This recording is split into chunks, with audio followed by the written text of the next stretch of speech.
vocês aí. A linha de abate de aves da Brasil Foods em Rio Verde deu férias coletivas para 2.300 funcionários a partir de hoje.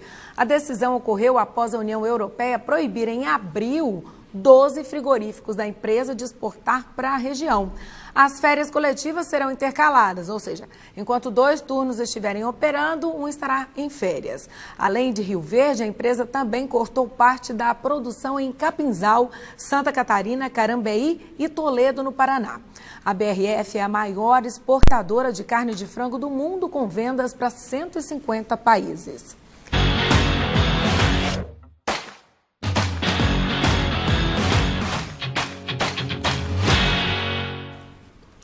Hora de ficar por dentro do que está rolando no mundo do futebol. E o Cid Ramos está aqui do lado para falar de campeonato brasileiro, da situação difícil do Goiás depois de mais uma derrota, da convocação da seleção brasileira que acontece daqui a pouco e tem mais, né, Cid? Boa tarde. Boa tarde, Michele. Boa tarde para todo mundo. Uma ótima semana para todos nós, né? E começar falando de Série B? Começar falando de Série B, mas certamente hoje o grande assunto, e para alguns, Michele, é até bom que isso esteja acontecendo, e aí esse alguns que eu digo é o Goiás, por exemplo, está numa situação terrível no Campeonato Brasileiro. A partir de hoje, às 2 da tarde, vai se respirar mais o ar de Copa do Mundo, porque daqui a pouco, às 2 da tarde, o técnico Tite vai fazer a convocação dos 23 jogadores que vão disputar a Copa do Mundo pelo Brasil. Então, isso acaba quase que centralizando o assunto do futebol, né?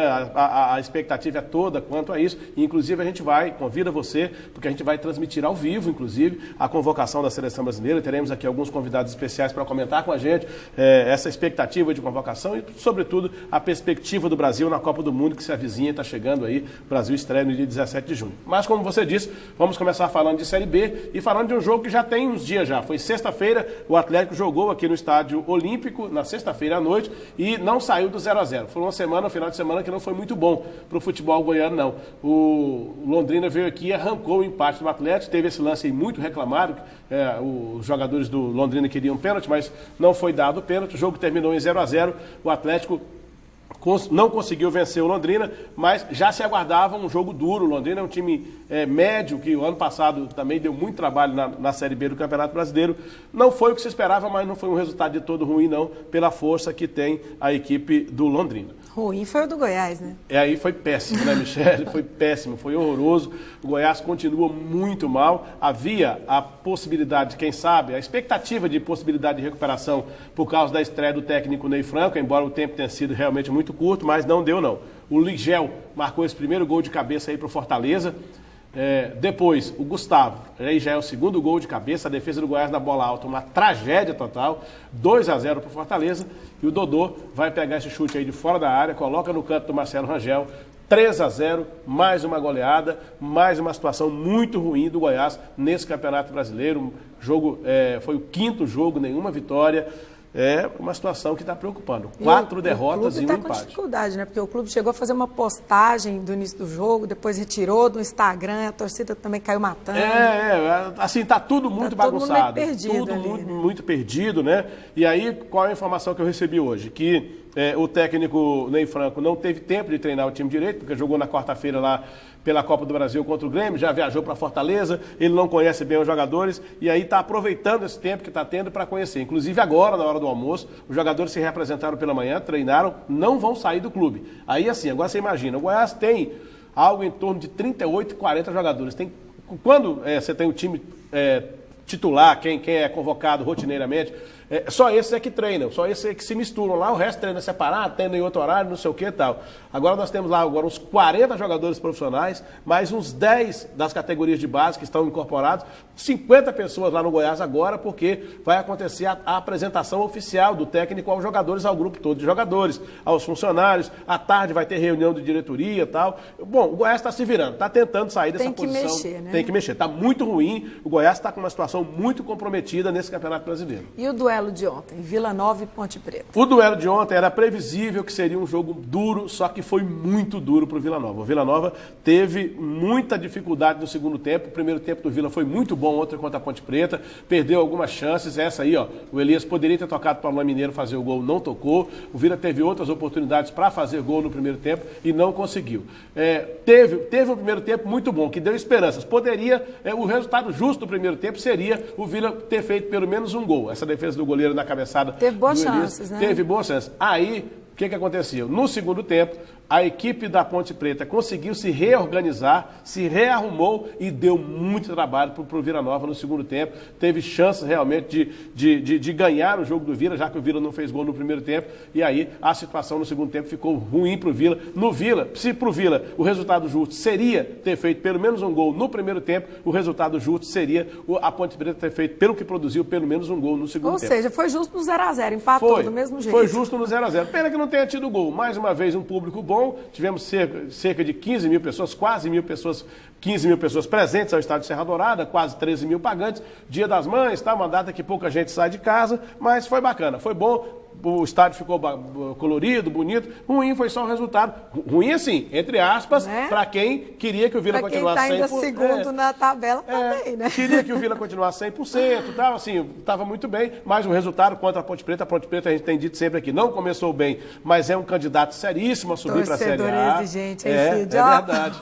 Exige mesmo, os caras querem vitória de qualquer jeito, mas foi um bom resultado sim. Aí a Série B ficou assim, o Fortaleza e o Vila Nova lideram com 13, primeiro e segundo lugares, CSA em terceiro com 12 e o Paysandu com 11 é o quarto. Esses são os 4 primeiros da faixa de acesso, por assim dizer. Na faixa do rebaixamento, nesse momento estão Sampaio Corrêa com 4 pontos, o Goiás é o 18º, 1 ponto e sem pontuar, Criciúma em 19º e Boa Esporte em 20º lugar. Vamos para a Elite agora, Série A? Vamos, muitos jogos, muitos gols no final de semana, jogos com viradas sensacionais e um lance, inclusive, que está dando o que falar. Daqui a pouco nós vamos mostrar o que aconteceu na Série A. Mas vamos começar com o jogo do Vasco da Gama. O Vasco jogou em São Januário e foi derrotado de virada para o Vitória. Olha a entregada que a defesa deu e o Lucas Fernandes foi e marcou 1-0 para o Vitória. Aí, pênalti para o Vasco. O que aconteceu?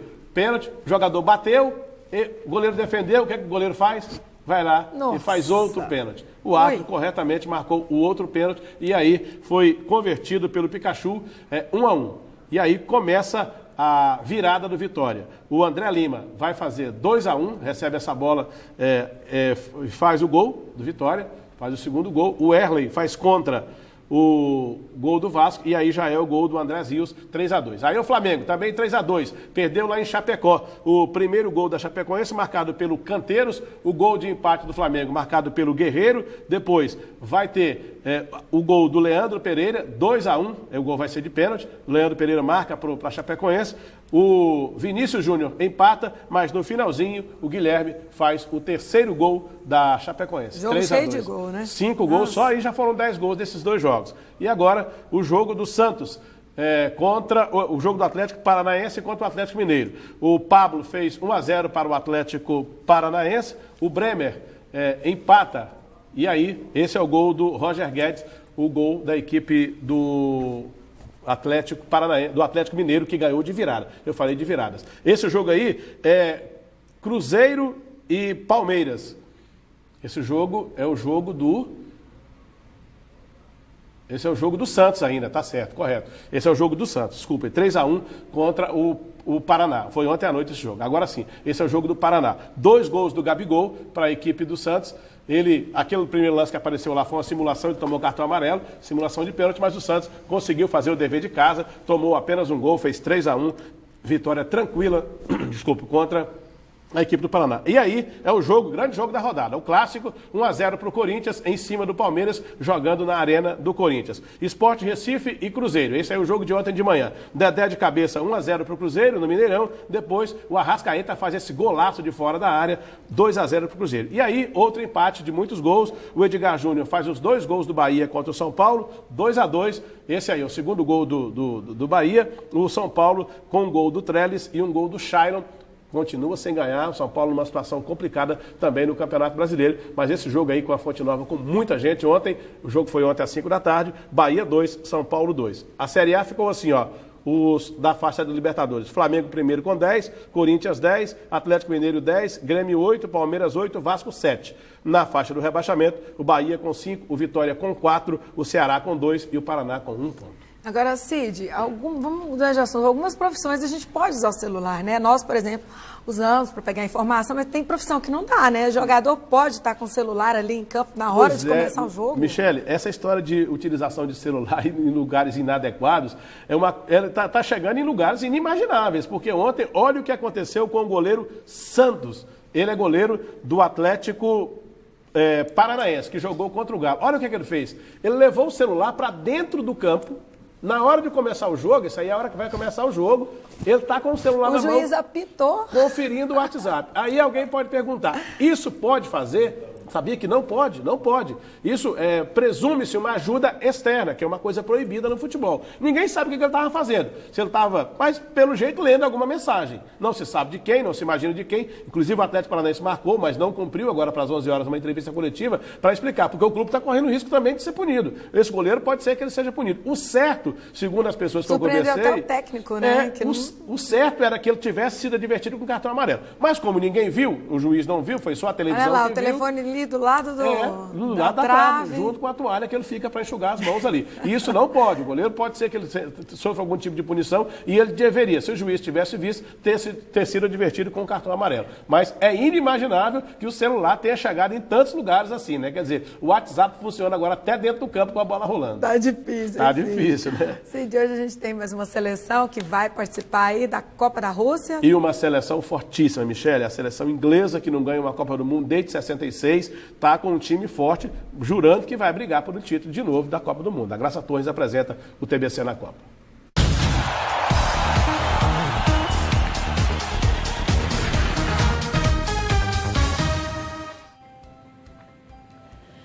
O TBC na Copa hoje apresenta a seleção britânica de futebol. E claro, vamos conhecer também um pouco da terra da rainha inglesa. A seleção da Inglaterra, uma das mais tradicionais do mundo, vai disputar o seu 15º Mundial.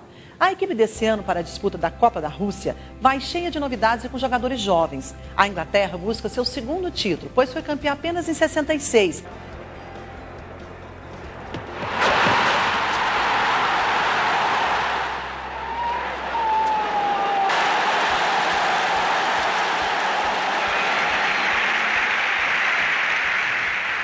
Copa em que foi país sede da competição. A seleção busca uma reabilitação após a eliminação, na primeira fase ainda da Copa do Mundo de 2014 aqui no Brasil. Conta com os gols do seu artilheiro, Harry Kane, destaque do time e jogador do Tottenham, ou seja, está atuando no país, o que cria uma identificação maior ainda com o torcedor inglês. Não chega como favorita, mas corre ali por fora, com uma seleção forte e bem equilibrada. A Inglaterra, vale lembrar, é uma das 7 seleções campeãs mundiais e uma das 14 europeias que estarão na Copa do Mundo de 2018 na Rússia. A vaga inglesa veio após uma boa campanha nas eliminatórias, com 8 vitórias e 2 empates em 10 jogos. Na primeira colocação do Grupo F, com 26 pontos, os campeões mundiais de 66 marcaram 18 gols e sofreram 3.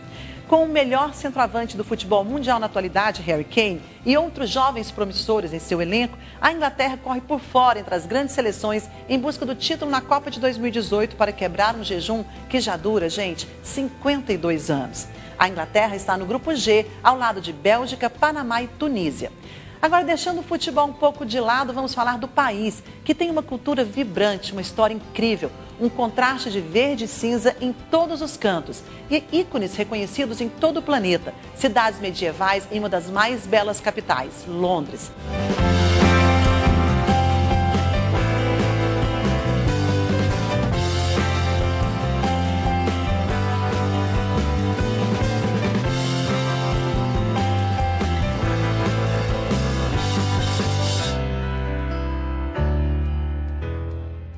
Além de ser uma terra instigante, a Inglaterra faz parte da Grã-Bretanha, uma ilha que tem outros 2 países encantadores, Escócia e País de Gales.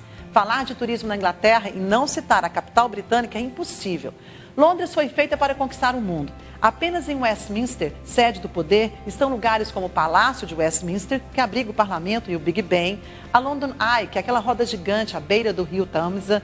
Também tem a Abadia de Westminster, onde ocorrem as coroações da monarquia, o Museu do Churchill, o primeiro-ministro que coordenou a defesa de Londres na Segunda Guerra Mundial, o Green Park e ainda o St. James Park, Parques Reais de Londres.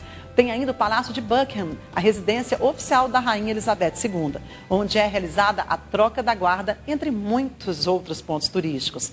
Ficou com vontade de conhecer ou voltar para a Europa? Então espera o próximo TBC na Copa, que vamos te levar para a Espanha. Olé!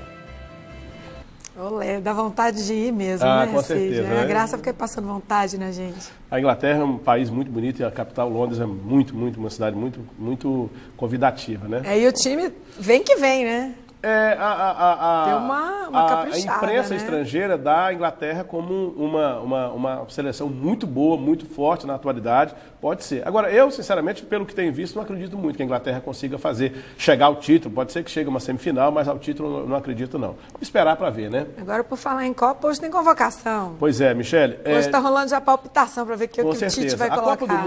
A Copa do Mundo começa, dizem alguns, quando começa a eliminatória, que já é Copa do Mundo. Mas, para mim, a Copa do Mundo começa oficialmente hoje com a convocação dos jogadores que vão disputar o torneio e que vão disputar. Está sentindo o cheirinho, Cid? Pois é. O cheirinho já está... A convocação é hoje às 14h, o técnico Tite faz a convocação, eu já reafirmo o convite aqui, a gente vai fazer a transmissão ao vivo da convocação da Seleção Brasileira, mas, Michele, não deve ter grandes novidades, não. Claro, o Daniel Alves não vai, a partir de sexta-feira a gente ficou sabendo disso, o Neymar está confirmadíssimo. Ele até falou nas redes sociais com as pessoas, né? Falou, e pediu aos jogadores também, ele mandou um vídeo para os jogadores pedindo para os jogadores não se entristecerem, porque ele sabe que precisa cuidar dele muito mais do que disputar mais uma Copa do Mundo, mas precisa se cuidar. Então, é melhor que seja assim, que não tenha acontecido durante a Copa do Mundo, porque aí seria muito pior, né? Seria muito pior. Mas a gente sabe que pelo menos 15 jogadores estão confirmados, não haverá surpresas. Por exemplo, o Alisson e o Ederson, goleiros, estão confirmados, vão para a Copa do Mundo. O Marcelo, lateral esquerdo, o Miranda, o Marquinhos, o Thiago Silva, os zagueiros estão confirmados. O volante Casimiro, o Fernandinho, o Paulinho, esses volantes estão confirmados. Renato Augusto está confirmado. O Felipe Coutinho, o William, Neymar, Gabriel Jesus e Firmino, esses 15 jogadores, mais o Fagner, que com a contusão do Daniel Alves deve virar até titular da seleção, esses 16 nomes estão confirmados para a convocação que acontece daqui a pouco. Aí fica uma lista extensa aqui de jogadores que já foram convocados pelo Tite, disputando essas vagas que sobram. No gol, por exemplo, tem o Cássio do Corinthians, o Neto e o Marcelo Groi, que é do Grêmio. Você tem para as laterais o Danilo, o Rafinha, laterais direitos, o Felipe Luiz e o Alexandre, laterais esquerdos, os zagueiros, o Jeromel e o Rodrigo Caio. Tem ainda o Gil, que foi do Corinthians, está jogando lá na China, mas esse eu acho uma possibilidade pouco remota. Para mim, o Jeromel, que vai ser o quarto zagueiro convocado, porque já tem 3 confirmados. Os jogadores de meio campo, tem o Fred, do Shakhtar Donetsk, que está praticamente garantido, mas tem o Arthur do Grêmio também brigando, correndo por fora. E aí fica a grande incógnita, a grande pergunta é: o Rodriguinho do Corinthians vai ser ou não convocado? Está fazendo muito gol, fez gol no clássico contra o Palmeiras, é um jogador que tem demonstrado muita personalidade na hora de jogar os grandes jogos, ele não tem medo de jogar clássico, faz gol em tudo quanto é clássico, então assim, e como é um jogador que é conhecido do Tite, porque o Tite tem muita afinidade com o Corinthians, criou-se essa expectativa muito grande de que o Rodriguinho possa ser convocado, possa ser aquela grande surpresa de hoje à tarde. Mas é coisa que a gente tem que aguardar. E aguardar para as 2 da tarde, a partir de 5 para as 2, a gente vai estar aqui mostrando essa convocação oficial da seleção para a Copa do Mundo. Um detalhe, são 35 jogadores que são listados, que os nomes são chamados para mandar para a FIFA. Mas apenas os 23 é que serão confirmados hoje. O Tite não vai convocar 24, 25 para cortar ninguém não, como fazem outras seleções. Serão só os 23 que vão à Copa. Tá certo, Cid. Então, logo mais notícias aí da convocação para a Copa e até amanhã. Até amanhã, com certeza. Um abraço. Tchau, tchau.